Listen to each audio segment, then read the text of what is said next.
excuse my voice, I'm quite ill. Yeah, we're dying. I'm quite ill. He's not. I'm fine. I'm just bald. Oh, I feel, yeah. I'd rather be ill than bald. Hey. Same. One of them's curable, one of them's not. Yeah.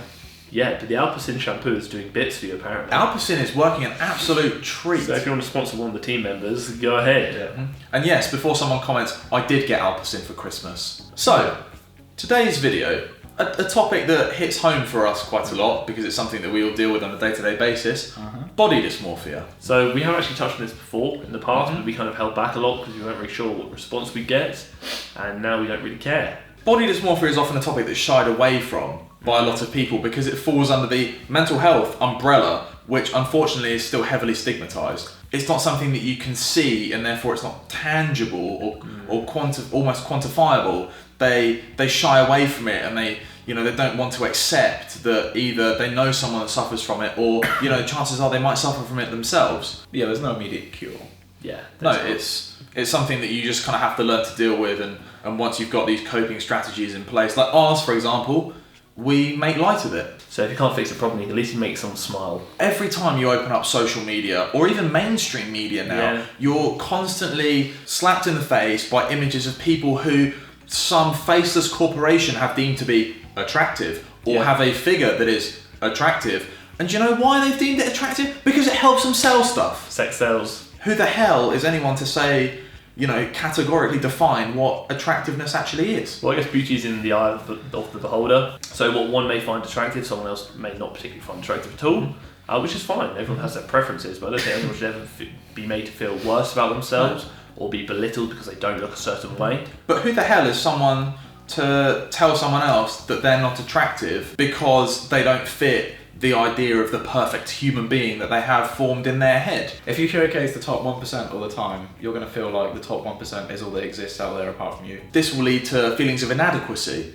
because if you don't look like what you're always seeing, subconsciously you will begin to compare yourself to that. We constantly judge ourselves against what we see, and if this is what the mainstream media are portraying as being attractive and you don't fit the mold, that's not going to enable you to really go out and feel good about yourself. Please don't feed someone else's demons or insecurities when you have no idea what they're actually dealing with. Yeah. Let's hypothesize for a minute, shall we? Yes, let's. We have a person, they have low body confidence, unfortunately, which is horrible, and it's something they have to deal with. And they've spent hours, prepping this selfie, talking themselves in and out of uploading it to Instagram because they're not sure that they look good, and they don't possibly want to face any kind of backlash from people they don't even know. They don't want to feel judged for uploading something which they actually think they look good in. If you've had a bad day and you just comment, oh, women shouldn't be muscly, or if you changed your diet and lost 10 kilos and you look really fit, if you write that, you are a disgusting human being.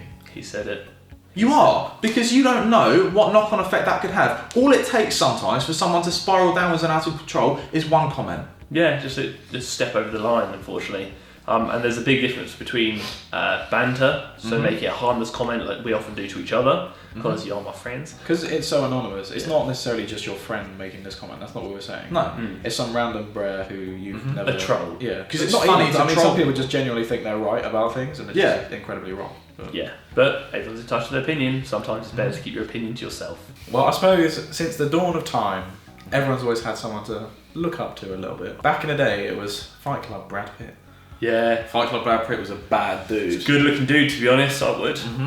A lot of the young men and women oftentimes go to the gym because they want to look a certain way, like their favourite celebrity. Oh, definitely. But unfortunately, they don't really understand that there's a lot that goes into these physiques. Hard work and dedication. And then a lot of post-production bits and bobs to make them look a little bit bigger, a little bit leaner, a little bit juicier. Younger people, sort of in their teens, they are more impressionable, and therefore they're more likely to believe what people are selling. And if their idols are people who are Insta-famous, and they've somehow put out this 8-week program that they swear by, and they promise you that all they've done is that 8-week program, and that's led them to look the way they've looked, and it cost them £100 or $100, then chances are someone who's young and impressionable will buy it. Will buy it. The issue is that they'll almost have pictures of themselves looking a certain way, do the program for 8 weeks, look the same, and then claim that's all they've done. I would like to point out, Furious Pete actually did a video on this a while back, how you can essentially change how you look, do a before and after shoot in a day. Yeah. And it's a massive difference, a massive transformation. Obviously, we're not saying this doesn't apply to the older generation, it does, but oftentimes they've kind of gone through these experiences. They've dealt with this in their earlier years and have kind of overcome the bigorexia problem. Yeah. Whereas younger people are just kind of really getting exposed to it now, especially as the social media has blown up, especially the media has blown up in general. A lot more people are getting exposed much earlier and much younger. Yeah, it's like, I think kids have iPhones these days. Kids have Chamas. these days. Chamas, I was like 12 when I got my first Nokia, and I'll be lucky if I could play Snake on that. Yeah, it really is just a case of marketing is so savagely in your face nowadays. Yeah, you can't get get it. it. Yeah, you can't go away. And it's these reality TV shows, the people from there are now somehow celebrities. You know, if these people are saying, essentially peddling brightly coloured tubs of poo that they've said has made them look like this, or these magic carb blocker pills that they take. No carbs before Mars. Remember that. And you know, and these people who follow them, essentially, you know, their fans will buy this, they'll lap it up, and if they don't see the results, then they'll start to think that it's them that's done something wrong. They'll have negative feelings towards themselves, not the fact that the program they followed is utter BS, the products they've taken are utter BS, and the people who are putting this stuff out are just money grabbing. You said a bad word. I did. I don't care. I stand by it. He said a bad word. All these people who necessarily put forward a program and sell it as the only thing they've done is because they probably don't understand it themselves. Yeah, right? So many people have put out a workout DVD. Well, first of all, the knowledge they've actually put out is awful. And second of all, they're probably getting someone else to write the program for them. Bring back the whole Devon Physique shred scandal, where his PA was actually writing his clients' transformation programs for him. That's disgusting. And he was getting a shed load of money from it. We praise everyone that, you know, puts out factual content, science-based content. That often gets pushed aside because unfortunately it forces people to come back down to earth with a bump when they hear that they can't gain 25 pounds of muscle in 6 weeks. So when I was younger, I used to have a subscription to Flex magazine because I wanted to be a bodybuilder. And then I remember one issue, they released gain an inch on your arms in 3 weeks. I ran that like 4 times a year to gain an inch on my arms in 3 weeks. Christ, Guess how many? Did you gain 4 inches on your arms? Guess how much size I gained on my arms? None. Zero. Literally none. The workouts were BS. The frequency was BS. Essentially, I was just train arms 3 times a week, and then every other muscle group essentially takes a back seat, so you can put all the effort into your arm one, and then eat 5,500 calories. I'm a 75 kilo lifter. You know, 5,500 calories on zero hard work and dedication. What's that going to do to me? I didn't eat the calories, so that's probably why I didn't gain an inch of my arms. It's your fault, man. It's not because the program was utter rubbish. Well, that's the other thing. You failed. Yeah, that's the other thing. It actually made me feel like I failed because I kind of questioned whether there was something wrong with my genetics if I couldn't do what they promised. Oh, and here's something else as well. Unfortunately, some of you and us as well, we're not blessed with God-like genetics. No, we're not going to be Adonises. We are tolerable looking, tolerably fat, and relatively weak. I'd say intolerably fat. Probably, yeah. You have to think that a lot of the way these people look is down to their raw genetics. This is especially the case with female fitness personalities. They've been blessed with the kind of big bums from day one. Like and us. if they haven't, they what's that thing they do? They they get bum implants. They pay a surgeon to slice their body open, slide in some silicone, and stitch them back up again. You do that to me and see what happens, boy. You're lost. Your glutes are still dead. Yeah, they get smaller. Obviously, you'll see transformations from these people, and they'll obviously have gained muscle, but we're saying that you can't compare yourself to the level of progress they've made in the same period of time. A lot of times when you speak about body dysmorphia, this gets primarily put onto men. So I think the go-to stigma is never looking as big as you want to look, or never looking as big as you actually are, etc., etc. But this overlooks the problems that women face, which are as prominent as the male problems. Being, I guess, bombarded by these images of women with tiny waists, big bums. If you're short, let's say 5'3", if you're naturally quite tall, let's say 5'10", and you have a slightly thicker waist, and your bum isn't necessarily as big as these models that you're being bombarded with, or being plastered. Or you have short legs. Yeah. Immediately you're being made to feel like you are the problem. Everyone's given genetic makeup from when they're born, and you can't change that. You just have to work with what you've got. Yeah, but you know, we know women who get messages essentially from men who just see them purely as sexual objects, which is, quite frankly, disgusting, repugnant. Women have worked hard to look the way they look. And, you know, they've made this great progress and they should be extremely proud. All it takes is, and it's not necessarily another man, it could be another woman that comes in and say, you know, women shouldn't lift weights, lifting weights is disgusting if you're a girl, it makes you look like a man. That is totally unacceptable. Look how you want to look. Yeah, if someone wants to lift weights, that's their choice. Let them look like that. Praise them for it, because they've made a positive decision to change their life. We touched on it earlier, but this is something that we actually deal with on a daily basis and have done for a long time. I've been dealing with it probably for about 5 years, and it started in my final year of university when, you know, I'd just given up athletics and I was in the gym 6 times a week. I was making progress, weight was going up. I think I got to about 82, 83 kilos. You know, strength was on the up. Things were going well, and then I got nailed by a stomach ulcer, lost 12, 13 kilos. I was down at 70 kilos. I was gaunt. I looked like a shadow of my former self. I was severely unwell. Yeah, I looked awful. Even more pale. If that's actually possible. But I had more hair. Far more hair. Hair, tremendous. Everything else, atrocious. Now, I've seen your hairstyles. I would not say tremendous. Now, hair, atrocious. Everything else, also atrocious. Consistency is key. I lost all this weight and I came back. So I think I was out on Christmas Eve or something, and someone I knew came up to me and completely harmlessly they said, "You've lost a lot of weight. You look a lot smaller than you did, you know, when you went away at the end of the summer." They said it because they were concerned about my health and well-being. Understandable. And my mind took that, ran with it, and then turned it into this absolute demon that I now deal with all the time, which is I'm not big enough. And so I put all the weight back on, got to 80, got to 85, not big enough, 90, not big enough, 95, still tiny, now a bit fat, 100, still tiny, now quite fat, 102, I look like a Swiss ball. Still tiny though. Alright, so I come from the other end of the spectrum. I was pretty overweight, and by pretty overweight I was... I had sausage fingers. They're quite sausagey now, but they were very sausagey. Cumberland. I lost a lot of weight quite quickly, and I set myself a goal of, in 6 months, I want a six-pack, because all these magazines told me that it was achievable. The internet did as well. Thank you, internet. I didn't achieve that goal.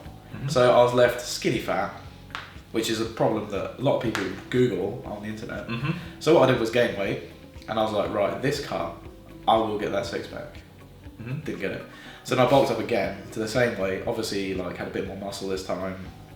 Cut again, I lost about 20, 30 pounds again, didn't get it. And then eventually now I'm just stuck in this limbo where I'm not that fat, a little bit fat, but I don't want to cut because then I'll get skinny, but I don't want to put on weight because I'll be even fatter. So now I'm just kind of like, woo, this sucks. And my love handle's a wamp. I suppose my arms are probably the biggest insecurity. They're very long, so they're very small. Good for deadlifts though. Great for deadlift. Thanks a lot for powerlifting. Terrible for bench. So I came from a slightly similar background to Baldy. I was very underweight and very skinny when I got into training. I did that for a little while, then got into MMA, so my training was to supplement that. Kind of stayed within a weight category of around 80 kilos and kind of realised, well, I'm not really getting any bigger. I have a six-pack, I look relatively lean, but I don't particularly feel good about myself.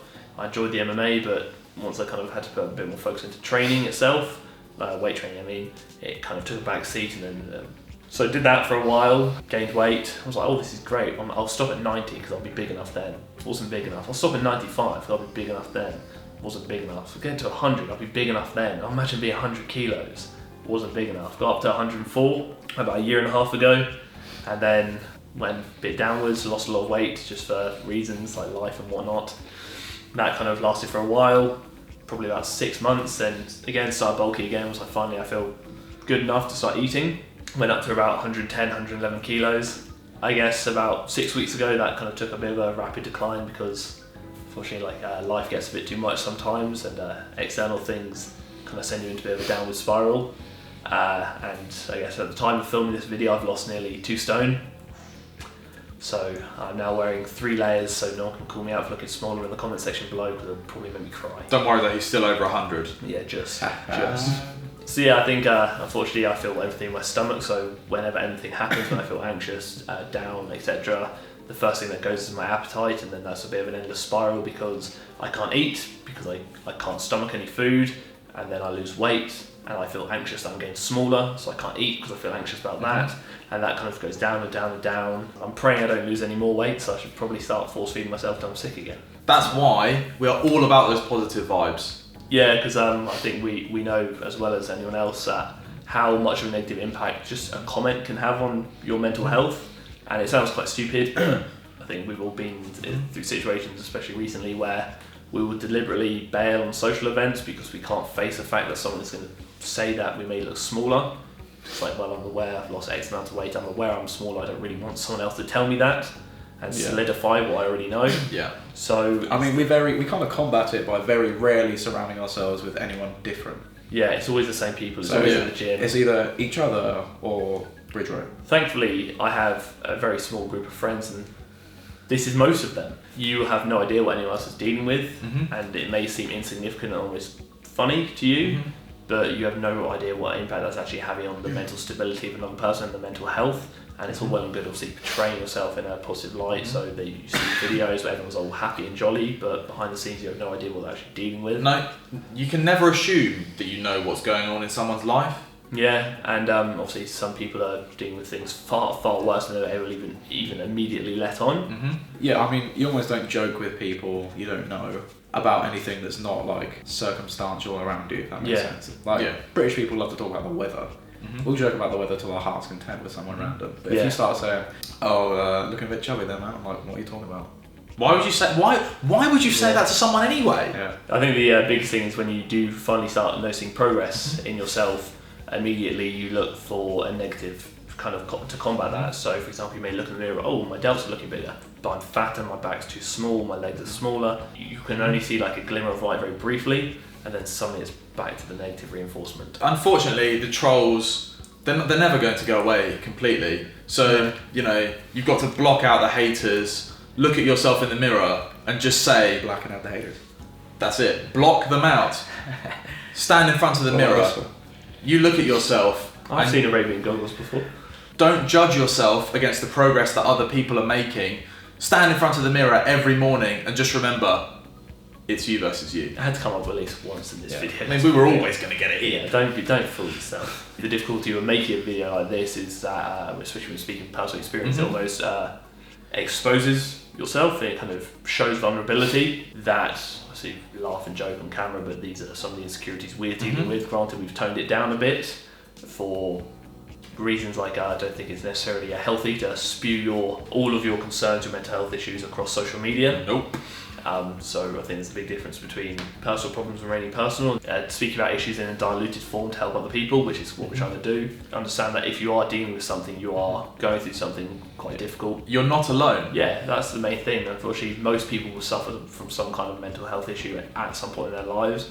Unfortunately, a lot of people will suffer them for a lot of their life. I guess we can't really stress the importance of speaking about it, even if you fancy just messaging one of us and just saying that these are the problems I'm dealing with. Just venting, speaking about what's going on in your mind, rather than just overthinking, replaying all these scenarios in your head. Actually venting what you're thinking actually oftentimes makes you feel a bit better. So if you want to drop us a message, drop us an email, obviously everything will remain anonymous, and just have a chat. We'll talk, you'll talk, and just kind of air how you're feeling. It might make you feel a little bit better. Good vibes only. Remember, if you're making progress and you're moving towards your ultimate goal, no matter how slow your progress is, applaud yourself. You should be commended. And we will always support anyone who wants to make a positive change in their life. Family. And everyone is beautiful in their own way. Thanks, man. Cheers. Apart from you, you're not. You're unfortunately just tolerable at best. Bordering on adequate.